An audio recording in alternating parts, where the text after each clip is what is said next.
Now, the multifaceted China-U.S. relationship has been evolving through different stages, from panda diplomacy to pandemic politics. In the 50 years of China's panda diplomacy, let's look at the ups and downs in the relationship, and more importantly, perhaps, will the two countries reconcile with their differences for the future of mankind? Everyone loves them. They're furry, naughty, and lovely. The black and white bamboo eater has got us under his thumb.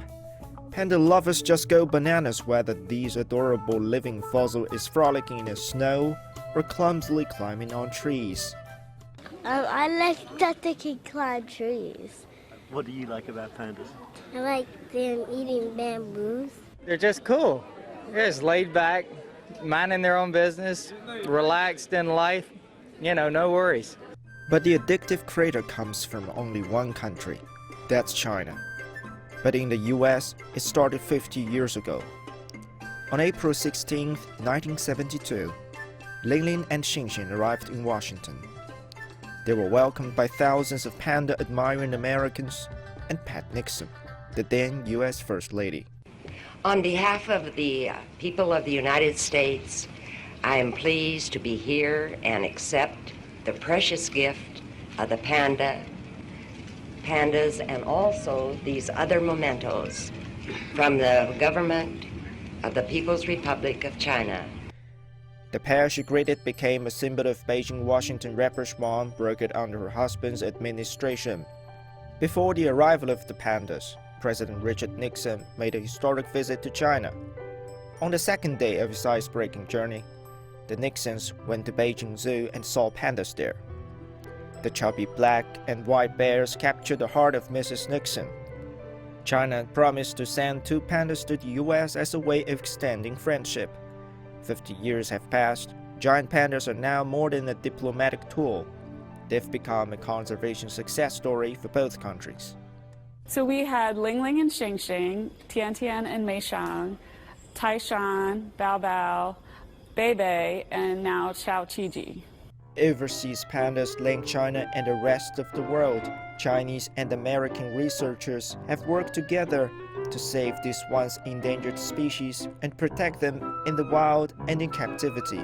Cooperation has been made headways as pandas have been loaned by the Chinese government since 1980s. The cubs born in foreign countries, as stipulated, also belong to China. But half a century later, the China-U.S. relations have gone sour. The fuzzy and gentle creatures are not cute anymore in the eyes of some American politicians. We should not fund China's panda propaganda campaign. Let's get serious with our diplomacy and hit China where it hurts. Give freedom to the pandas and allow them to stay here in the United States. A symbol of friendship and goodwill, or a tool for propaganda? A question for serious pundits, not for pandas. One thing is certain though, panda lovers around the world will always be captivated and asking for more. Now, joining me to discuss the panda diplomacy, the China-U.S. relations, and much more is Jeffrey Sachs from New York City. He is a professor and director of the Center for Sustainable Development at Columbia University. Professor Sachs, so good to have you with us here on the Hub on CGTN. I'm not sure if panda is your forte exactly, but man, we're marking the 50th anniversary of panda diplomacy. I feel obliged to ask you about this. What role do you think panda diplomacy has played in U.S.-China relations in the past half a century? Well, it was the beginning of the opening of what was a good and fruitful relationship until recently, when things have really turned sour. But it's interesting for me, reflecting, it's this weekend 50 years ago that for me, I had another aspect of this kind of cultural diplomacy, which was ping pong diplomacy. I went to see the Chinese ping pong team in Detroit, where I was growing up. That was also part of the opening. But that was the beginning of normal relations between two countries that had been at odds with each other because of the events around the Chinese Civil War and afterward. And this was extremely important for the world, that the United States and China began a path of not only mutual acceptance, but actually cooperation. And I think that is extraordinarily important that we get back to that path now. But don't you think, Professor Sachs, that given the circumstances, given the realities on both sides, and given the constraints on U.S.-China relations, the role of cultural diplomacy, i.e. Panda diplomacy, is decreasing when it comes to what they can do to improve China-U.S. relations?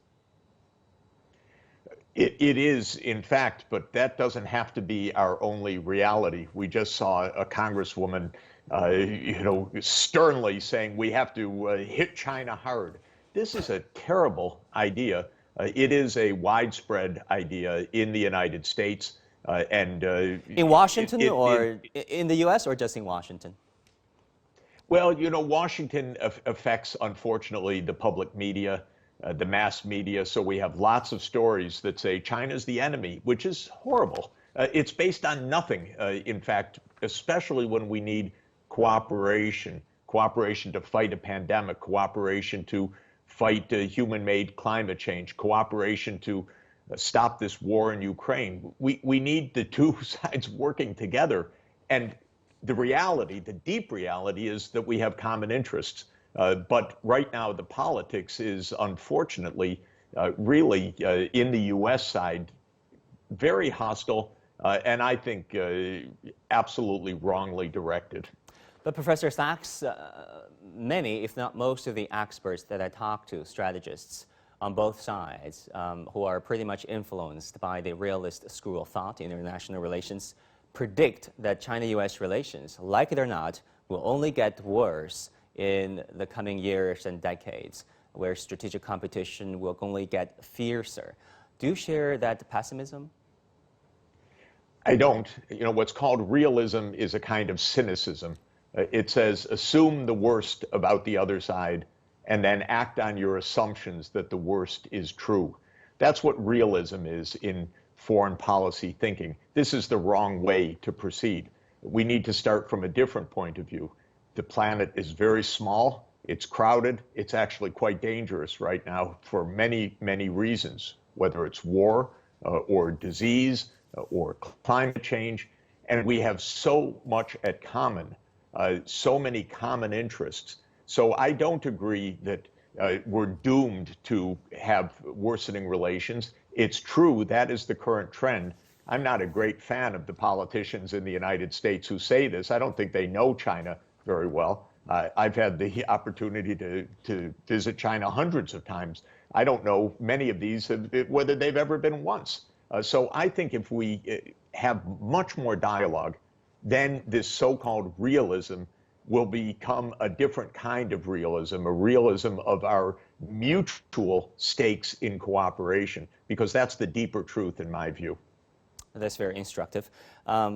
Let's talk about the economy. The global economy is in a very sorry state of affairs, however you look at it.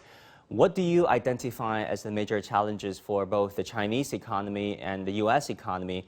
And does that merit more cooperation between Washington and Beijing?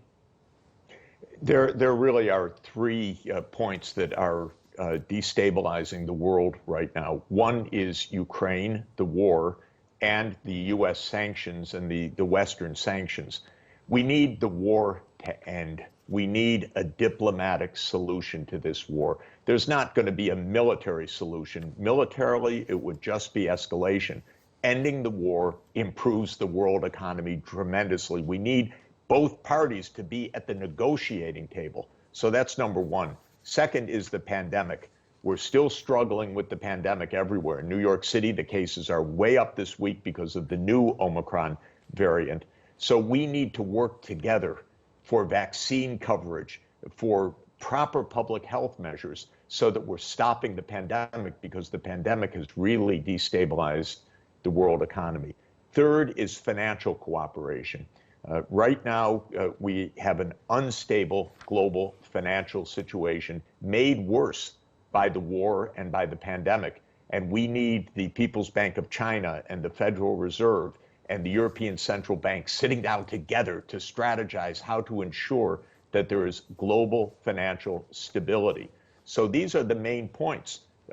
End the war, get the pandemic under control, cooperate financially, but they all point in the same direction. If we have conflict, we're not going to succeed on any of these, and the world economy is going to be tremendously destabilized. You wrote on Project Syndicate that it is time to talk about what a reasonable peace settlement look like when it comes to the Ukraine crisis. What should a reasonable peace process look like, and how can breakthroughs be made at this point? We need Ukraine to be safe, secure, and neutral. Part of the problem here is that NATO has said we're going to move to Ukraine, and Russia has said, why should we have a US-led military alliance right on our border? That's very dangerous. The solution is Ukraine's neutrality protected by the United Nations, by the United Nations Security Council. So I want NATO not to enlarge. I want Ukraine to be safe. I want the Russian troops to go home and for the war to end. And I want for the UN to play its proper role as the global peacekeeper, the global rule of law that stops war. And the UN Security Council, I think, has a huge role to play. I believe that there can be a negotiated outcome. But, you know, when a war starts, everything is about escalation. Everything is about war talk, heavier weapons. Everybody thinks they're going to win on the battlefield, but there are no victors on this battlefield. Both Ukraine will be reduced to rubble, tragically. Thousands or tens of thousands of lives will be lost in the coming days unless we get to the negotiating table. But we can do this. And the US and China have a common interest in getting those two parties to say, this is a reasonable outcome. And that's really what we need to do. Professor Sachs, you have been very vocal about sanctions. How effective, rather, have the US and NATO sanctions against Russia been, in your opinion? Sanctions can cause harm and damage, but they don't change real outcomes. The US has been using harsh sanctions against many countries, against Venezuela, against Iran, against North Korea and others. They punish, but they don't solve problems. They don't lead to the political outcomes. Political outcomes come through diplomacy. They don't come through the battlefield, and they don't come through unilateral sanctions. Now, it happens with the sanctions on Russia that the consequences are not just harmful for Russia, clearly they are, but for the whole world. Now we have poor people in poor countries facing soaring food prices. We have a destabilization of the whole world economy. Now, the answer to this is peace negotiations quickly before this absolutely gets out of hand. There are so many issues I want to pick your brain on. Let's talk about COVID. You know, there are mostly two schools of thought globally when it comes to how to deal with COVID. A dynamic zero, which is practiced largely in China, which is still the case now, and a coexistence, which is practiced by many more countries around the world. How would you comment on these two different approaches? And in particular, can you comment on the US approach of coexistence? Well, the US, remember, has had 1.2 million deaths from COVID. China avoided mass deaths. So the zero COVID or the dynamic zero COVID policy in the first couple of years saved so many lives, not only in China, but across East Asia, the Asia-Pacific region. The US and Europe suffered millions and millions of deaths as a result of a lax policy. But it gets harder because Omicron is so infective. The control is very difficult. So what we really need also is a vaccine plus strategy going forward. Good vaccination coverage. I would like to see the best vaccines available everywhere. I would like to see everything that we've learned on science on all sides to be openly accessible for all countries, and to ensure that we have vaccine coverage everywhere so that we don't have more variants spreading. We're now suffering in New York City today. A new variant of Omicron has come, and the cases are way up. And in the United States, people don't wear face masks even. Now, that's ridiculous. That's sad. It's tragic. People have politicized face masks. Yeah. Don't politicize face masks. They keep people alive. They stop the spread of the disease. But we're in a kind of open environment where it's not just living with it, it's being completely disrespectful of other people by walking around without protection for yourself and for others. And this is part of the problem in a large part of the world, including my own country. Right. Finally, let's talk about globalization. Your new book has been about globalization. Its name is called The Ages of Globalization. And you really talk about the need for new methods of international governance and cooperation to prevent conflicts and also to achieve sustainable development goals. Can you give us a snapshot of your book? Well, I talk about the fact that the world, human society, has been globalized, from the beginning of our history. We've always traded, migrated, moved, exchanged ideas, and so forth. And people say, well, globalization's going away right now. We're deglobalizing. I don't believe it. We're so interconnected. And in the digital age, we're more interconnected than ever. But we do need ground rules that make sense because, as I show in the book, every time a new major transformation has taken place, whether it was the steam engine 2 centuries ago or the digital age today, that has led to tensions, conflict, and often war. So the main thing is we've got to avoid war as we enter a new digital age. And that's why dialogue is absolutely our most important common tool, because if we don't have dialogue, we're not going to make it. If we're just shouting against each other or just using social media for propaganda purposes, we're lost. But if we have dialogue, we can find the way through. Finally, there are 2 guiding principles in the past century, let's say, about international relations. One is liberalism and the other being realism. But do you think the past paradigms, such as realism and liberalism, are no longer good to predict how states interact in the future, given the scale of the changes? Do we need adapted versions of those 2 paradigms or a whole new paradigm? We need the paradigm of multilateralism with sustainable development. That is, not to predict what will go wrong, but to guide what we need, which is cooperation to face common challenges. That's the multilateral system. The best idea a U.S. president ever had, in my view, was Franklin Roosevelt's idea of the United Nations. And we need to make this system work for all countries, not for one country or another country. I don't like alliances. I don't like blocs. We're together. We're on this planet together. It's a small planet, and it's very fragile right now. So multilateral, sustainable development should be our guidepost for the 21st century. Professor Jeffrey Sachs, Professor and Director of the Center for Sustainable Development at Columbia University. Thank you so much for joining us. We learned a lot. Thanks. Pleasure to be with you.